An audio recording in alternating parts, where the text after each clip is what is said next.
All right, folks, thank you so much for joining us here on the Franchise Radio Show. Today, we've got a special edition for you, folks. We're talking with Chip Baranowski. Chip is the Franchise Development Director over at Boost Home Healthcare. Thank you so much, Chip, for jumping on with us, buddy. Thanks, John. I appreciate it.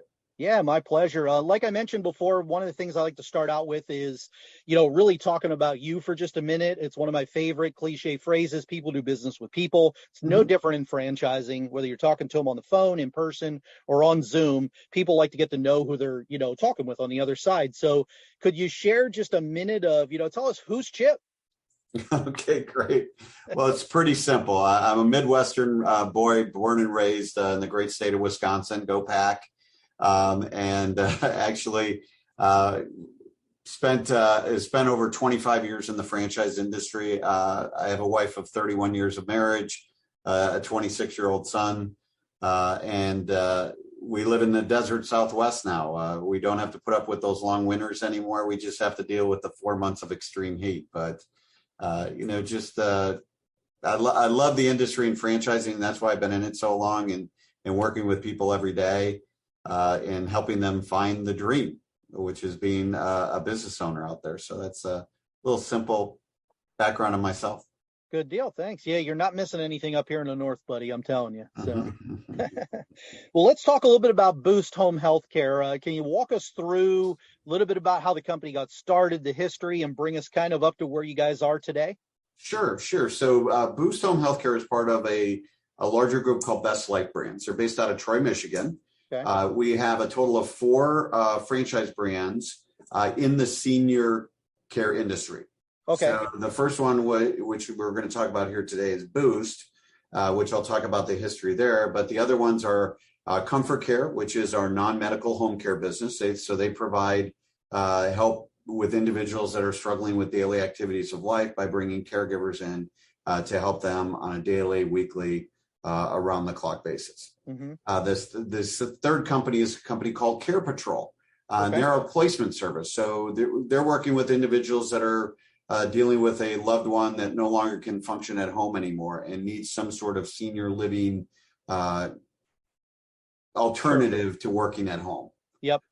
So what Care Patrol owners do is when they open up an operation, they go out and seek out the best of the best in senior living. And then when they start working with clients, they sit down with the clients and the family and understand what the needs are for mom or dad, what's their budget, and they're able to steer them through to those locations that would best fit them. Okay. What's great about Care Patrol is the client pays nothing. Actually, Care Patrol gets paid by the assisted living center as a referral fee. Right. And then the fourth concept is called Blue Moon Estate Sales. It's our estate sale business. And people go, estate sales and seniors, what does that have to do? Right? So really think about all those situations where a loved one has passed away, or maybe one's going into an assisted living center and only can take so much of their stuff.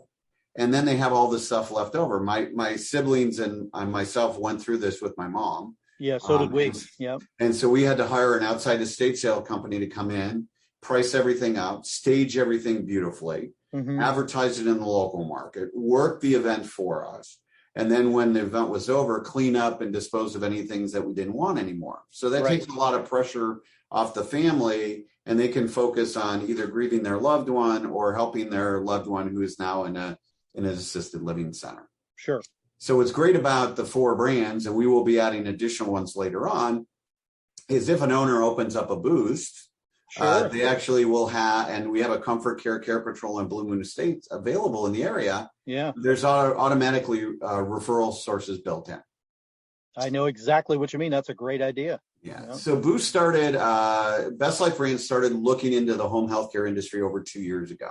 Okay. They wanted to get into it, but they wanted to make sure it was the right fit. So they hired an outside consulting group to really dig into home health and look at the good, bad, and the ugly to see if this is something that they would want to franchise long-term. So they did the research and decided, yes, we want to get into that. But in order to get into it, we want to acquire an existing home health care agency, take some key qualities from that purchase, and then franchise the rest of the business and replicate the systems and spread it across the country. I see. Okay, so you're saying that they intentionally chose what they were doing, did the research, and then acquired a company to be able to franchise it. Then this wasn't like what I call the accidental franchise route, right? Yeah. You know what I mean, Yeah, right? yeah, Yeah. yeah. So they did it. They did it really. What's the word I'm looking for? It escapes me. They I like just the wanted word intentional, right? intentional, that they wanted Yeah. to do it right. They just didn't want to jump into it. So we purchased a home healthcare agency out of LA, California last March, Okay. called Pro Health. Okay. Pro Health was started by two nurses, and they had been running it for over 10 years and built a really good business. And so we stepped in and bought it out. And then from March until October, we built our team. We put processes and systems in place, including relationships with our vendors, and we launched the brand in November of last year. Okay. So since our launch, we've sold 7 territories. Okay. We have our corporate-owned location operating in LA, and then we just opened in July of this year our first franchise location that is actually servicing patients already, and then we'll have 5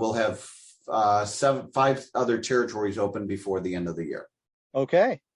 Good deal. Good deal. Now, let me ask you this, Chip, because of the different companies that are in kind of the ecosystem of senior, right? What's the difference between Boost and Comfort Care? I mean, it sounds to me like just by the names, they do the same thing, but I know that's not the case. What's the difference between Boost and Comfort Care? Great question. And it's a question I get a lot from sure. not only candidates, but from franchise brokers we work with. So the big difference is we're skilled care versus home care. Gotcha. So what Boost does, John, is we provide short-term visit-based care to individuals that are going through a personal episode. So what I mean by that, example, my mom, about 5 years ago, broke her hip, went in for an emergency surgery. She was out of the hospital within 24 hours, into a rehab facility for 2 weeks. And then the doctor wrote her a script for home health to come in and finish off her rehabilitation to help her regain her independence in her home again. So she had a physical therapist coming in and occupational therapist coming in several times a week for about an hour of time to help my mom complete her recovery at home and regain her independence again. Gotcha. So we're hiring skilled employees. So our employees at Boost are typically nurses, physical therapists, occupational therapists, where on the home care side, it's caregivers. Yeah. You don't need to be skilled. You will go through some training as a caregiver, but you don't need to go to nursing school in order to be a caregiver, right? Yep. Our business is Monday through Friday, normal business hours. Because again, I'm not coming into your house at 10 o'clock at night and saying, hey, let's do some PT. Sure, right? sure. Right. So you will have a nurse on call in the evenings, on the weekends, because there will be situations where there might be a need, but it's not every day. What's nice about this business model too is the employee base, because again, one of the biggest questions, John, as you probably hear as well, is the employee shortage today across all industries right now. What's nice about home health is our nurses are going out and visiting three to 5 patients in a day.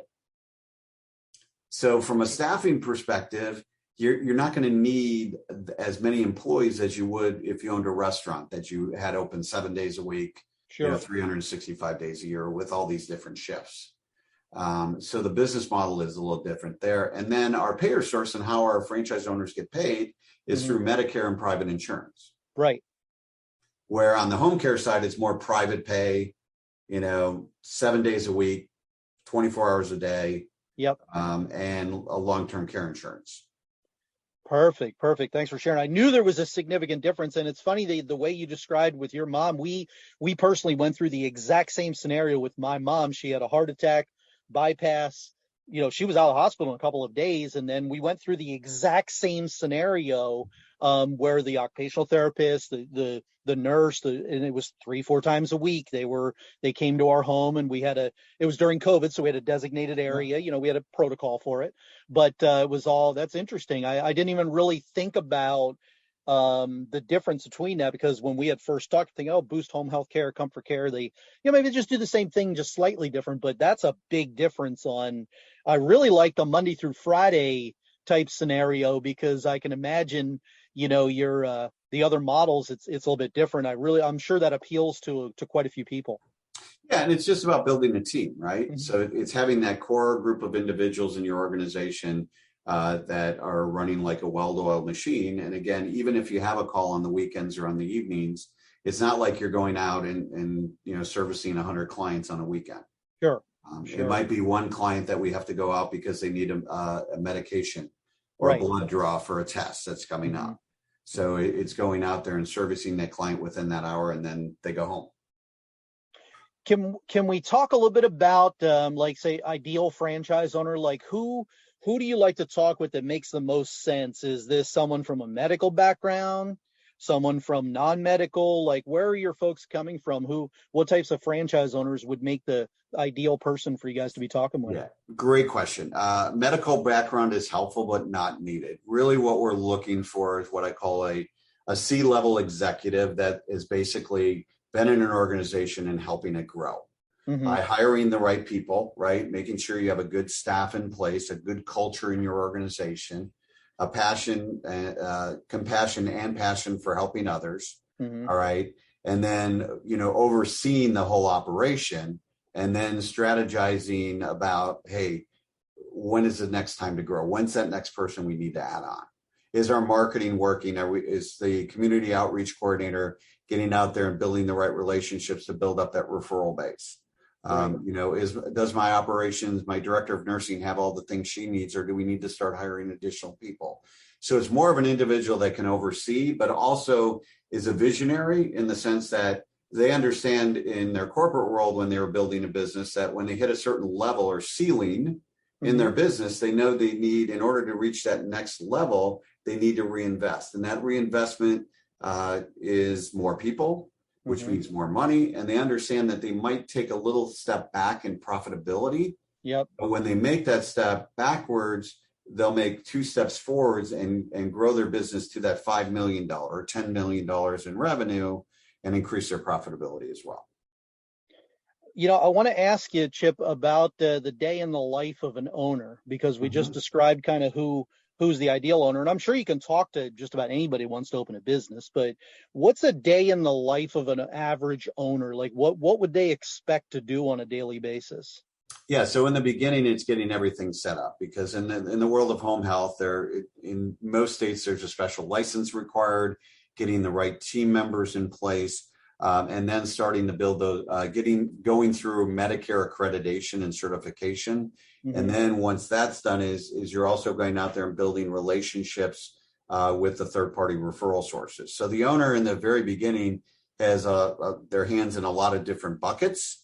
All right. But then as they start building the team, they're overseeing things. So I'm having a meeting with my director of nursing every day and going over, hey, what's the caseload?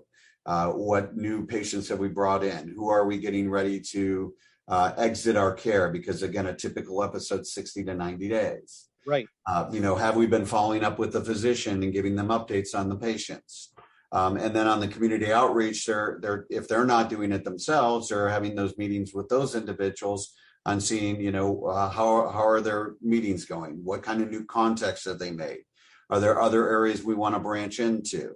What struggles are they dealing with? So it's really kind of that CEO owner role in managing the two departments and then looking at where our next growth is going to be. What would you say, Chip, is the biggest misconception? A lot of times when folks in franchising, they start to take a look at a company, a lot of folks, right, think that they know something about the business or the model. What do you think is the biggest myth or misconception that most folks have when you first start talking with them? Well, the biggest thing, 2 things. One is that I can't compete with the big home healthcare agencies out there today. Right. So you have these huge organizations like Encompass, and down here in Phoenix, it's Banner Health, that not only have hospitals, but they also have home healthcare agencies within their organization. Right. And how can I compete? How can I get into those hospitals and build those relationships? Well, again, what our big differentiator is against those big, huge conglomerates out there is we're locally owned and operated. When you call into my office as a Boost owner, you're going to be able to talk to a live body and not get caught up in this maze of press 1 for this or press 2 for this. and then get directed from one person. No, I don't handle that. I got to go over here. And I don't know why they sent you to me. Right? Yeah. And you get lost in this whole thing. And God forbid you do get a person that knows what they're doing and you have to do a follow-up. Good luck trying to get a hold of those people. Yeah. Right. So again, we actually, in our corporate owned location in California, we're actually working with some of these large home healthcare agencies because they can't meet the demand to cover their patients. So they outsource it to us, a small home healthcare agency in the local market. Right. Number two is staffing, right? Yeah. I hear about all these nursing shortages and out in the marketplace, and how am I going to be able to find these people because the hospitals can't even find it? Well, again, I'm not saying that hiring people is not a challenge. It's in every industry today, but again, as I mentioned earlier, with our staffing requirements in the very beginning, you don't need a lot of employees. Our corporate owned location that's been open 10 years and did $4.1 million. It's in our item 19, by the way, in our FDP. Right. Employs about 50 to 57 employees. Okay. So, and again, remember, you're going to have full and part-time individuals. And what's great about home health for a nurse is a lot of nurses are trying to get out of the hospitals. I was just thinking that, Chip. I'm thinking that comparatively of what you said here so far in this conversation of what does that person do on a daily basis versus what they're doing in a hospital. That was the thing that struck me, right? Yeah. In fact, I was talking to a nurse the other day, and she was saying the reason I'm looking to get into my own business right now is the hospital is not the hospital anymore. Right. It's a business, right? And the business is to make money. And it's not to spend adequate time with the patients in need. Yep. Those patients that are going through a traumatic episode or something, the nurses have, I'll use a personal life experience. My son was involved in an accident not too long ago, and we were in the trauma ward, and there was one nurse to 5 patients. And now you're talking trauma. These individuals have gone through some sort of episode. Yeah. And they have to manage 5 patients over a 12-hour shift, and making sure that those patients are taken care of and being able to spend a little time with them. Right. And making sure they're okay. And because a lot of these people are in the hospital by themselves, and it's very lonely. So a lot of the nurses and physical therapists love the ability that, hey, I'm working with a home health care agency. One, I can set my own hours. Okay. If I'm an older nurse that's been around a while and I only want to work 3 days a week, I can work 3 days a week. And I can be home every night for dinner. Sure.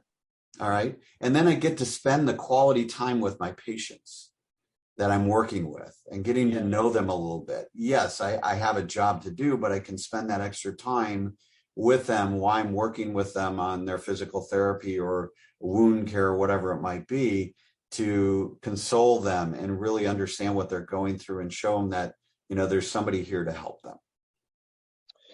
That's great. Thank you for sharing. That's what I was thinking. Those myths, misconceptions. You nailed the one that I was thinking of, which was the staffing one, right?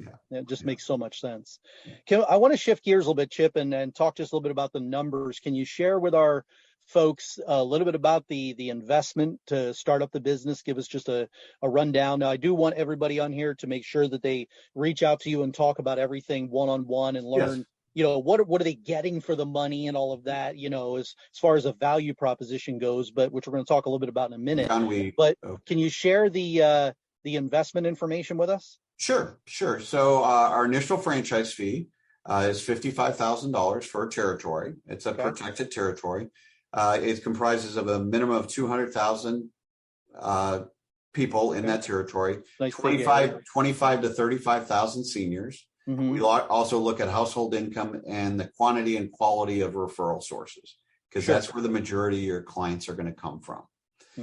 We are part of the VetFran program, and we do offer a 20% discount off the vet for veterans. And we also have a first responder discount of 15%. And that's first responders is not just for police officers, firemen, and paramedics. We also treat anybody in the healthcare system, like doctors or nurses or physical therapists, as first responders as well, especially with what we've gone through with COVID. Sure. Yeah, they were on the front lines there, right? Yeah. In addition to that, you need some startup capital because, again, you got to get an office open, you got to get licensed, you got to hire staff, insurance, and then you need 12 months of working capital. So what I normally tell people, and again, I've been in the industry a long time, so I'd rather have more money set aside than not enough. Mm-hmm. So in addition to the 55, right around 300,000 in startup and working capital, set aside in a business bank account or a line of credit. Yep. Okay. Now, again, our goal is, as we help you build your business, is you'll never use the full working capital that you have, Sure. but better to have it than not to have it. Okay. Makes sense. Good deal. Can you walk us through how the training works? Is the training done virtually? Is the training done in person? Are they coming to you? You go into them? How does the training work? How long is it? And what type of training are they going to be going through as an owner? Yeah. So we have an onboarding process. So it starts after the franchise is sold. I make a nice handoff to our team that will walk you through the onboarding process. The first big thing is to find out, are you in a licensing state? If you are, walking you through the licensing process, the application process, and that's the first thing on the agenda, right? Because again, you can't operate and run a home healthcare business without a license. Right. And then once you submit your license, the team starts you through the rest of the onboarding. So it's a lot of virtual training. There's a lot of independent learning as well through our university. And then once you get your license and you're getting ready to open, actually our support team will come out to you. Okay. So we go out for up to 2 weeks, a week focusing on operations, and then another week on sales and community relationships. So it's a combination of both, a virtual Zoom calls as well as in-person training as well. And then once you're up and going, there will be ongoing calls, weekly calls, especially once you're up and running.